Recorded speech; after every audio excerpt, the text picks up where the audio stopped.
ఓం శ్రీ అరుణాచలేశ్వరాయ నమః. గ్రంథం పేరు కపాలమోక్షం, ఒక ఆత్మయోగి ఆత్మకథ. గ్రంథ రచయిత పరమహంస. అధ్యాయం 57, 8వ భాగం.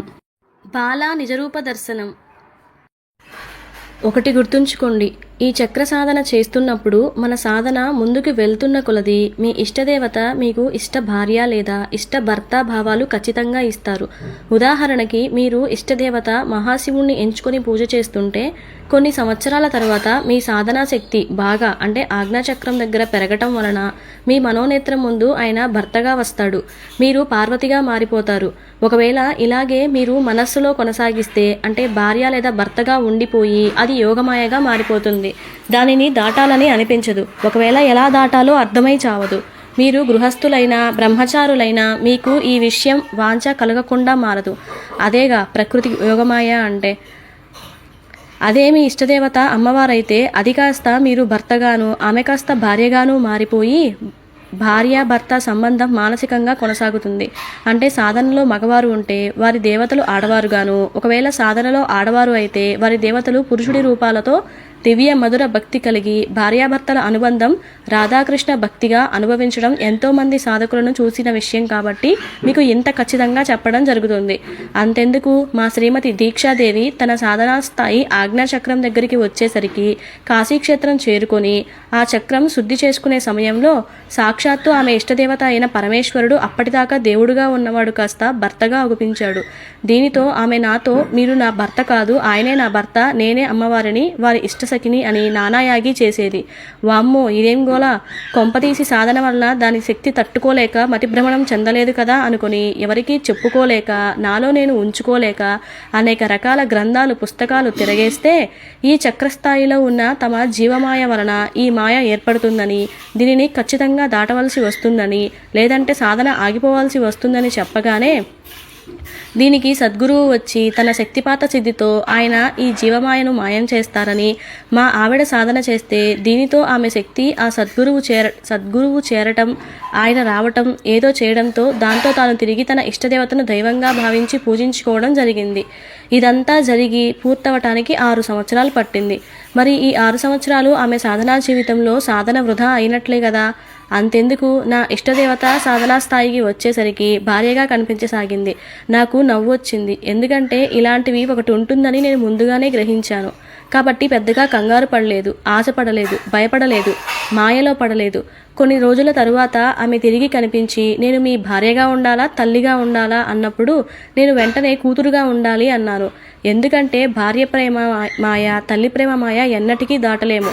అదే కూతురుగా ఉంటే ఆమెను నేను తండ్రి స్థానంలో ఉంటాను. అంటే ఆమె చూపే మాయను దాటి హెచ్చు స్థాయిలో నేను ఉంటాను. దీనికి నిదర్శనంగా కాలభైరవి రూపంలో కుక్క మా ఇంటికి వచ్చింది.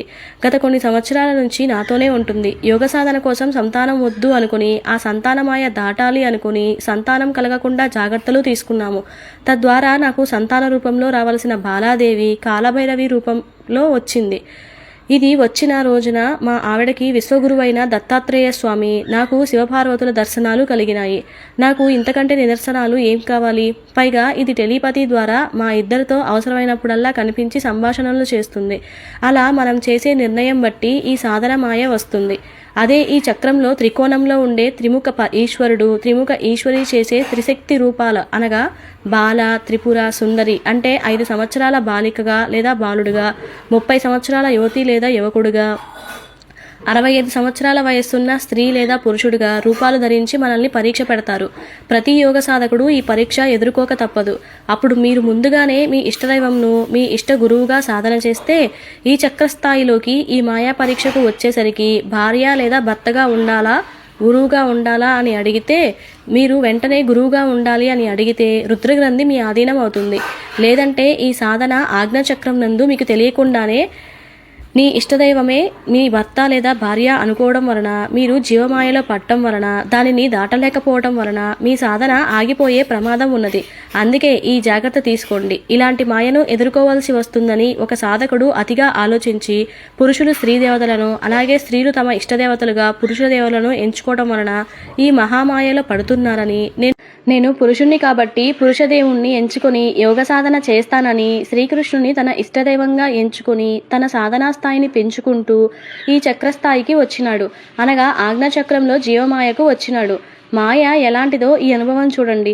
వెంటనే కొన్ని రోజులకు తన ఇష్టదైవమైన శ్రీకృష్ణుడు కాస్త జగన్మోహిని రూపంలో కనిపించడం ప్రారంభించారు. శ్రీకృష్ణుడిగా ముందు వైపు వెనక వైపు జగన్మోహినిగా మారటంతో మనవాడికి ఏం చేయాలో అర్థం కాక జుట్టు పీక్కుంటున్నాడు. వామ్మో, ఇలా కూడా జరుగుతుందా? వామ్మో! మోహిని రూపంలో వచ్చిన విష్ణుమూర్తిని చూసిన మహాశివుడు మోహావేశంతో వెంటపడి అయ్యప్ప స్వామి జన్మించిన లీలగా మెల్లగా అతనికి గుర్తు వచ్చేసరికి అతనికి యోగ సాధన అర్ధాంతరంగా ఇంతటితో ఈ జన్మకి పరిసమాప్తి అయ్యింది అని చెప్పడానికి చింతిస్తున్నాము. ప్రకృతి తన సాధకుడు సాధనా స్థాయిని పరీక్షించడానికి ఎన్ని రకాల పరీక్షలు కావాలో అన్నింటినీ ఏర్పరచుకున్నది. అందులో పుట్టిన మనల్ని పుట్టించిన ప్రకృతి మాతకి ఏం తెలియదు అని అనుకోవడం ఈ సాధకుడు లాగానే ఉంటుంది. బాల నిజరూప దర్శనం. ఇదిలా ఉండగా ఒకరోజు టీవీలో శ్రీశైల వైభవం గురించి చాగంటి కోటేశ్వరరావు గారు ప్రసంగం వస్తోంది. అందులో శ్రీశైల గుడి పరిసరాలలో అమ్మవారు 5 నుంచి 8 సంవత్సరాల వయసున్న బాలికా రూపంలో పట్టు పరికినీలంగా వేసుకుని కొంతమంది సాధకులకు తిరుగుతూ కనపడుతోందని, అలాగే కాంచీపురం నందు అమ్మవారు ప్రతినిత్యం వివిధ రూపాలలో, అనగా బాలిక గాని, యవ్వన స్త్రీగా గాని, వృద్ధాప్య స్త్రీ మూర్తిగా గాని ఇప్పటికీ తిరుగుతోందని నా స్వానుభవం ద్వారా తెలుసుకున్నాను అని చెప్పగానే నాలో ఏదో తెలియని ఉత్తేజం కలిగి ఆనందం వేసింది. ఇది నిజమైతే శ్రీశైల క్షేత్రంలోనికి వెళ్ళి ఈ సిద్ధాదేవి చూపించే లజ్జాగౌరి మాయ దాటాలి అని నిశ్చయించుకున్నాను. దానితో నేను మా శ్రీమతితో కలిసి శ్రీశైల క్షేత్రానికి వెళ్ళటం జరిగింది. అప్పటికే ఆ క్షేత్రానికి వచ్చి 3 రోజులైంది. కానీ ఎలాంటి దైవ అనుభవాలు కలగలేదు. బాధ, ఆవేదన మొదలైంది. అంటే అమ్మవారిని బాలారూపంలో, అనగా బాలికా రూపంలో నిజరూప దర్శనం చూసే స్థితిలో నా సాధనా శక్తి లేదని అనిపించసాగింది. ఏం జరిగితే అది జరుగుతుంది, ఏదో ఒకటి తెలియదాకా ఇంటికి వెళ్ళకూడదని నిశ్చయించుకున్నాను. నేను మాయా సహితుడునా లేదా మాయా రహితుడునా అనేది శ్రీశైల క్షేత్రంలో తేల్చాలని నిశ్చయించుకుని గుడి పరిసరాలలో ఉండే త్రిఫల వృక్షం క్రింద, రావి, వేప, మేడి చెట్టు కలయికను త్రిఫల వృక్షం అంటారు, దీని కింద నా చక్రధ్యానం చేసుకోవడం ఆరంభించాను. నాతో పాటు మా శ్రీమతి కూడా జపం ధ్యానం చేసుకునేది. ఇలా మరో 2 రోజులు గడిచాయి. ఒకరోజు నేను తీవ్ర ధ్యాన స్థితిలో ఉండగా లజ్జాగౌరీదేవి నా మనోనేత్రం నందు నగ్న రూపంలో దర్శనమిచ్చి నేను నీకు తల్లిగా ఉండాలా, భార్యగా ఉండాలా అని అడగసాగింది. దానితో ఏం జరిగితే అది జరుగుతుంది అని తెగించి, అమ్మా, నువ్వు నాకు కూతురుగా ఉండు, నీకు తండ్రిగా ఉండే భాగ్యం ప్రసాదించు, కానీ నాకు ఎట్టి సంతానమాయను కల్పించుకు అని వేడుకునేసరికి తదాస్తు అని దీవించగానే ఆమె కాస్త అదృశ్యమై ఆ స్థానంలో 2 బాణలింగాలు ఒకదానికొకటి కలుస్తూ విడిపోతూ రతీమన్మధులలాగా, కామిని కామేశ్వరిలాగా రెచ్చిపోతున్నాయి. వాటిలో ఒకటి ముదురు ఆకుపచ్చ రంగులో ఉంటే మరొకటి నల్ల రంగులో ఉంది. ఈ బాణలింగాలు వస్తాయని నాకు అర్థమైంది. అంటే అర్ధనారీశ్వరులు మహామాయను దాటడం జరుగుతోందని నాకు అవగతమయ్యేసరికి నాకు ఏడుపే శరణ్యమైంది. గత 1.5 సంవత్సరాల నుంచి, అనగా 18 నెలల నుంచి ఈ చక్రం ఎలా దాటాలో అర్థమవక కొట్టుకొని చచ్చేవాణ్ణి. చివరికి కూతుర్లాగా రమ్మని అడిగేసరికి ఈ మాయను దాటే స్థితికి నా సాధనాశక్తి ఉన్నదని తెలియగానే అప్పటిదాకా కుంపటిలాగా ఉన్న బరువు కాస్త పూర్తిగా దించినట్లుగా ఉంది. ఆనందం పట్టలేకపోయాను, ధ్యానం చేయలేకపోయినాను. ఏదో తెలియని అద్వితీయ ఆనంద స్థితిలోనికి నా మనస్సు, నా శరీరం పొందుతూ ఉండగా వేడివేడి మిరపకాయ బజ్జీలు తినటానికి, కూల్ డ్రింక్స్ తాగటానికి నా మనస్సు కోరుకునేసరికి నాకు నా ధ్యానం ఆపక తప్పలేదు. ఆ రోజు రాత్రి ధ్యానంలో ఉదయం కనిపించిన బాణలింగాల కోసం అన్ని షాపులు వెతుకుతూ ఉండగా అనుకోకుండా ఒక షాప్ ముందు, నా మనోనేత్రం ముందు మళ్ళీ ఈ 2 బాణాలు కొట్టుకోవడం కనిపించేసరికి ఆ షాప్లోకి వెళ్ళగానే అక్కడే ఎవరో చూసి వదిలి వెళ్లిన 2 బాణలింగాలు కనిపించేసరికి వాటి ఖరీదు కట్టి తీసుకొని నేను బస చేసిన గదులకి మేమిద్దరం వెళ్ళిపోయాము. మరుసటి రోజు మల్లన్న దర్శనానికి వెళ్తే ఉచిత దర్శన క్యూలో జనాలు బాగా ఉండేసరికి డబ్బులు కట్టే దర్శనానికి వెళ్ళినాము. అది తెల్లవారుజామున 4 గంటల ప్రాంతంలో అన్నమాట. అక్కడ కౌంటర్లో సుప్రభాత సేవ టికెట్ మాత్రమే ఇస్తారని చెప్పగానే నా చేతిలో ఉన్న 600 కట్టి 2 టికెట్లు తీసుకుని నేను మా శ్రీమతి స్వామివారికి జరిగే సుప్రభాత సేవకి చేరుకున్నాం. ఉదయం 5 గంటల సమయానికి 200 మంది భక్తజనులు సమక్షంలో సుప్రభాత సేవ మొదలైంది. ఈ సేవను ప్రతి ఒక్కరూ తప్పక చూడాల్సిందే. ఈ సేవను శ్రీ చాగంటి గారు చెప్పిన విధానం వింటే తప్పకుండా అందరూ చూస్తారు. అప్పటికే ఆయన ద్వారా ఈ సేవ గురించి విని ఉన్నాం, కానీ టికెట్లు దొరుకుతాయని మేము ఊహించలేదు. ఎందుకంటే 2030 సంవత్సరం దాకా తిరుపతి వెంకన్న సుప్రభాత టికెట్లు ముందే బుకింగ్ అయినాయని నాకు కూడా తెలిసింది. అలాగే ఈయనకి కూడా అడ్వాన్స్ బుకింగ్ ఎప్పుడో జరిగిపోయి ఉంటాయని అప్పుడు మేము అనుకున్నాము. కానీ విచిత్రం చేయటం శివయ్యకి మించిన ఆటగాడు ఎవరూ ఉండరు కదా. ఎవరిని ఎప్పుడు పిలవాలో ఆయనకు తప్పక ఎవరికి తెలియదు కదా. కవి సార్వభౌమ శ్రీనాథుడు అన్నట్లుగా శివయ్యకి ఇష్టమైన మనకి ఇష్టం లేకపోయినా అది జరిగి తీరుతుంది. మనకి ఇష్టమైన శివయ్యకు ఇష్టం లేకపోతే అది ఎన్నటికీ జరగదు. అప్పటికే రాత్రి మేము కొన్న బాణలింగాలు నా చేతిలో ఉన్నాయి. ఇదంతా వాటి ప్రభావం అని నాకు అర్థమైంది. ఈ అర్ధనారీశ్వరుణ్ణి ఇలా స్త్రీ పురుష లింగ రూపంలో మా ఇంటికి వస్తున్నారని తెలియగానే ఏదో తెలియని కిక్ వచ్చింది. 18 నెలల కష్టానికి ఫలితం దొరికిందని నాకు అర్థమైంది. ఈ 2 బాణలింగాలు చెవిటి మల్లన్న లింగమూర్తికి తాకించడంతో ఈ సేవా కార్యక్రమం పూర్తయ్యేసరికి ఉదయం 7 గంటలు అయింది.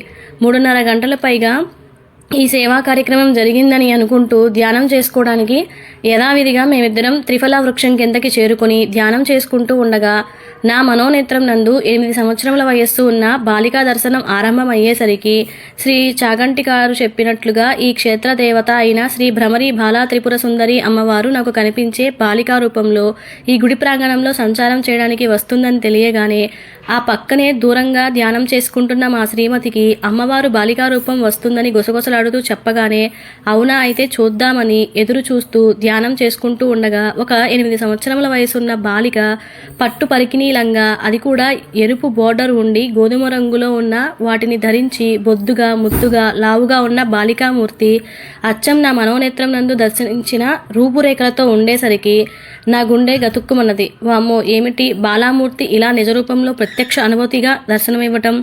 వామ్మో, ఇది నిజమేనా? నా సామిరంగా ఫోన్ చేతిలో ఉంటే ఎన్ని ఫోటోలు కొట్టేవాణ్ణి, కానీ సెక్యూరిటీ కారణంగా మా ఫోన్ రానియలేదు.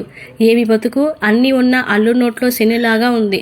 ఆమె కాస్త ఓరకంటితో ఓరచూపుతో నన్ను చూస్తూ నా చుట్టూ ఏదో పని ఉన్న దానిలాగా అమ్మవారి నడక అయిన గంభీర నడకతో, గంభీర హుందాతో, గంభీర చూపులతో నన్ను చూస్తూ చుట్టూ తిరుగుతూ ఉంటే నా సామిరంగా ఆ మహత్తర దృశ్యం గురించి వర్ణించాలంటే నా నోటి పలుకులు చాలవు, నా చేతి వ్రాతలు సరిపోవు. ఎవరికి వారే అనుభూతి పొందవలసి ఉంది. ఖచ్చితంగా శ్రీశైల క్షేత్రం నందు, జోగులాంబ క్షేత్రం నందు, జొన్నవాడ కామాక్షి క్షేత్రం నందు, కాంచీపురం నందు నేను ఇలాంటి మహత్తర స్వానుభవాలు స్వయంగా పొందటం జరిగింది. మీరు కూడా మీ నిష్కామ భక్తితో సాధన చేస్తే తప్పకుండా అమ్మవారు తమ వివిధ రూపములైన బాలిక, యవ్వన స్త్రీ, వృద్ధాప్య స్త్రీలలో ఏదో ఒక రూపంలో మిమ్మల్ని అనుగ్రహించగలరని నేను ఘంటాపథంగా చెప్పగలను.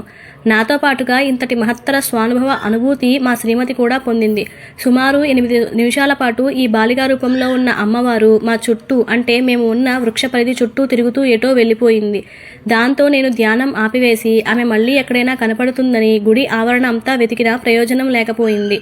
మా కళ్ల ముందు తిరుగుతూ మా కంటి చూపు నుంచి భలే గమ్మత్తుగా అమ్మవారు తప్పుకున్నదని నాకు అర్థమై ఇలాంటి దివ్యమైన ప్రత్యక్ష అనుభూతి ఇవ్వటానికి వాటి వంతు సహాయం చేసిన ఆ 2 బాణలింగాలను చేతిలో పెట్టుకుని జాగ్రత్తగా మా ఇల్లు ఉన్న మా ప్రాంతానికి చేరుకోవడం జరిగింది. ఇదిలా ఉండగా నాకు రుద్రగ్రంథిలోనికి నా సాధనా స్థితి ప్రవేశించినట్లుగా అనుభూతి కలగసాగింది. దీనికి సంకేతముగా నాకు శ్రీశైలం నుంచి త్రిశూలం, కాశీ నుంచి డమరుకం, రామేశ్వరం నుంచి యోగదండం వచ్చేసరికి ఈ రుద్రగ్రంథి విభేదనం జరిగింది. అప్పుడు నాకు 1,25,000 ప్రారబ్ధ కర్మలు ఉన్నాయని, వాటిలో 36,000 జాత కర్మలు అని, 1000 పరిహార కర్మలు అని, 27 మంది శిష్యుల కర్మలు అని, 21 మంది జాతక భక్తుల కర్మలు అని, నా 12 పూర్వజన్మల వివరాలు, 54 గత జన్మల వివరాలు నెమ్మదిగా నా మనోనేత్రం ముందు ఆవిష్కరణ జరిగినాయి. 1వ తరగతిలో బలపాల దొంగతనం నుంచి మొదలై నా సమాధి స్థితి వరకు ఉన్న నేను చెయ్యబోయే ప్రారబ్ధ కర్మల వాటి ఫలితాలు, వాటి పరిహారాలు నా మనోనేత్రం ముందు వీడియోలాగా ఒక్కొక్కటి కనిపిస్తూ ఉండేసరికి నాకు భవిష్యత్తు మీద కిక్కు లేకుండా పోయింది. ముందే భవిష్యత్తు తెలిస్తే ఏముంటుంది, మీరే చెప్పండి. 3 రోజుల ముందుగానే వరల్డ్ కప్ ఎవరు గెలుస్తారో తెలిస్తే ఫైనల్ మ్యాచ్ అయినా క్రికెట్ మనం ఎంజాయ్ చేయగలమా? చేయలేం కదా. తెలియకుండానే ఎంజాయ్ చేస్తే వచ్చే కిక్కే వేరు కదా. కానీ నా బతుకేంటో, రాబో బతుకులేమిటో ఇలా ముందుగానే తెలిసేసరికి నాకు అన్నింటి మీద నాకు తెలియకుండానే వైరాగ్యం, అందరికీ దూరం కావడం ఆరంభమైంది. ఉన్నది నేను ఒక్కడినే, నేను తప్ప ఈ విశ్వంలో ఏమీ లేదు, అంతా నేనే ఉన్నాను, నేను కానిది లేదు, నేను లేనిది లేదు అనే భావన నాలో పెరగసాగింది. దాంతో నాకు తీవ్రమైన ధ్యానంలో ఉండగా శరీర స్పృహ కోల్పోవడం జరుగుతుంది. ఈ దేహం నేను కాదు, ఈ వస్తువులు నేను కాదు, నా పేరు నేను కాదు, నా కుటుంబం నేను కాదు, అసలు నేను నేనే కాదు. అంటే నేను కాని నేను ఎవరో తెలుసుకోవాలి. దీనికోసం తీవ్ర ధ్యానం చేయాలనే ఆకాంక్ష తప్ప భార్యతో కలిసి సినిమాలకు, పార్కులకి వెళ్ళాలని కానీ, కుటుంబ సభ్యులతో కలిసి ఆనందంగా పండుగలు జరుపుకోవాలని కానీ, లేదా వాళ్ళ ఇళ్ళకి వెళ్ళి పలకరించాలని కానీ, కనీసం వారితో కానీ బంధుమిత్రులతో కానీ మాట్లాడాలని అనిపించేది కాదు, చూడాలని అనిపించేది కాదు, పలకరించాలని అనిపించేది కాదు. నాలో నేను మాట్లాడుకోవడం, తిట్టుకోవటం, నవ్వుకోవడం ఆరంభమైంది. నాకు ఈ విశ్వమంతా నేను తప్ప అంతా శూన్యంలాగా, నేను కలగన్న ప్రపంచంలాగా, నిజంలాంటి కలలాగా, జీవితం అసత్యం అని తెలుసుకోవడమే జీవిత సత్యం అని నాకు అర్థం అవసాగింది. బట్టల గురించి, జుట్టు గురించి, గోర్లు గురించి, నా గురించి నన్ను నేను పట్టించుకోవడం లేదని మా శ్రీమతికి అర్థమైంది. కానీ ఏమీ అనలేని పరిస్థితి. ఎందుకంటే నేను ప్రారంభ సమాధి నుంచి సవికల్ప సమాధి స్థితిలోనికి నా యోగ సాధన ప్రవేశిస్తుందని నాకు అర్థమైంది. ఈ పరిపూర్ణ బ్రహ్మజ్ఞాని అయిన వాడికి ఈ లోకంతో ఏం పని ఉంటుంది? ఆశ, భయం లేని వాడికి ఈ లోకంలో ఏం చేయగలదు? మాయం అయిన వాడికి ఈ లోకంతో పని ఉండదు కదా. శాశ్వత మరణం పొందే మార్గాల గురించి తెలుసుకోవడం తప్ప ఇట్టి స్థితిలో ఏమీ ఉండదు అని నాకు అర్థమైంది. వాడు చెయ్యాలని అనుకున్న కర్మలు చెయ్యలేడు. ఎవరికైనా ఉంటే వాడికి ఏదో విధంగా కర్మల రూపంలో సేవలు చేసి రుణాలు పొందటం లేదా తీసుకోవడం జరుగుతుంది. కర్మలు లేని వారితో కర్మబంధం ఎలా అవుతుంది? ఇది బాగానే ఉంది, కానీ నాకు ఎట్టి అనుభూతి కలగటం లేదు. కేవలం ఆ వేదన, బాధ మాత్రమే కలుగుతూ ఉండేది. సవికల్ప సమాధి స్థితిని నేను పొందాలంటే నేను మొదట ఈ చక్రం యొక్క గుహలో ఉండే 4 చక్రాలు అయిన గుణ, కర్మ, కాల, బ్రహ్మచక్రాలను దాటవలసి ఉంటుంది. దక్షిణాచార సాధన చేస్తే ఒక్కొక్క చక్రానికి 6 నుంచి 12 సంవత్సరాలకు పైగా సమయం తీసుకుంటుంది. అదే వామాచారం అయిన తాంత్రిక విధానంలో సాధన చేస్తే ఈ 4 చక్రాలు ఆధీనం అవటానికి 24 నెలలు అనగా 2 సంవత్సరాలు మాత్రమే పడుతుంది. అందుకే చాలామంది యోగ సాధకులు తమ ఆజ్ఞాస్థితి మాయ దాటగానే ఉపచక్రాల సాధనా స్థితి కోసం తాంత్రిక విధానాలను అవలంబించి తాంత్రిక యోగులుగా అనగా కాపాలికులు, అఘోరీలుగా, భైరవీలుగా, నాగసాధువులలాగా మారి తమ ఈ చక్ర సాధనను కొనసాగిస్తున్నారు. కానీ నాకేమో తాంత్రిక విధానంలో సాధన చేయటం అస్సలు ఇష్టం లేదని ఇంతకు ముందే మీకు చెప్పినాను కదా. కుటుంబ సభ్యులతో లేదా బంధుమిత్రులతో కలిసి సంతోషంగా ఉండక ఈ తిప్పలు మనకు అవసరమా అనిపించేది. మా శ్రీమతితో ఇదే మాట అంటే, ఇప్పటికే ఎన్నో కోట్ల జన్మల నుంచి ఈ ఆనందాలు పొందుతూనే ఉన్నారు కదా, ఏమైనా సంతృప్తిని మిగిల్చిందా? ఎప్పుడూ తీరని కోరికగా ఉన్నది కదా. ఎప్పటికీ తీరని వాటిని పట్టుకొని తీరే వాటిని వదిలిపెడితే ఎలా స్వామి? ఈ భోగానందాల కన్నా యోగానందాలు మిన్నా అని తెలుసుకోండి. సమస్యలు వస్తే సాధనను వదిలిపెడితే కష్టాలు వస్తాయని, సంసారం వదిలిపెడితే ఎలా ఉంటుందో అలా ఉంటుంది.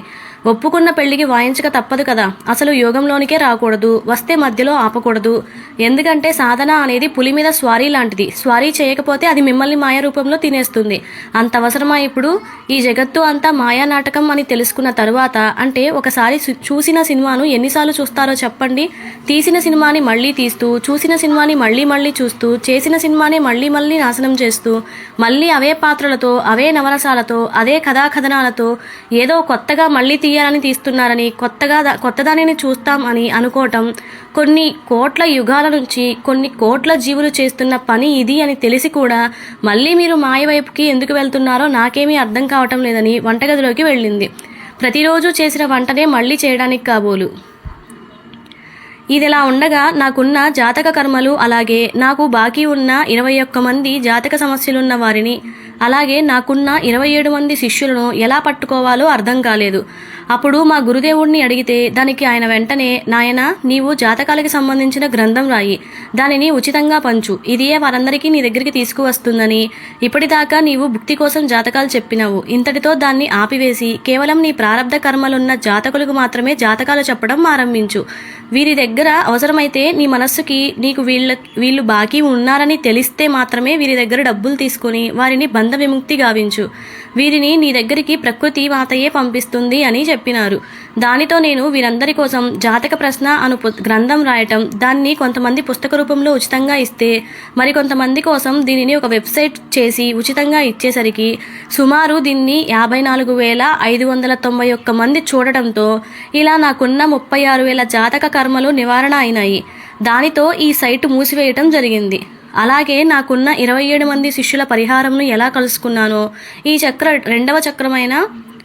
రెండవ ఉపచక్రమైన కర్మచక్ర అనుభవాలయందు వివరించడం జరిగిందని గ్రహించండి.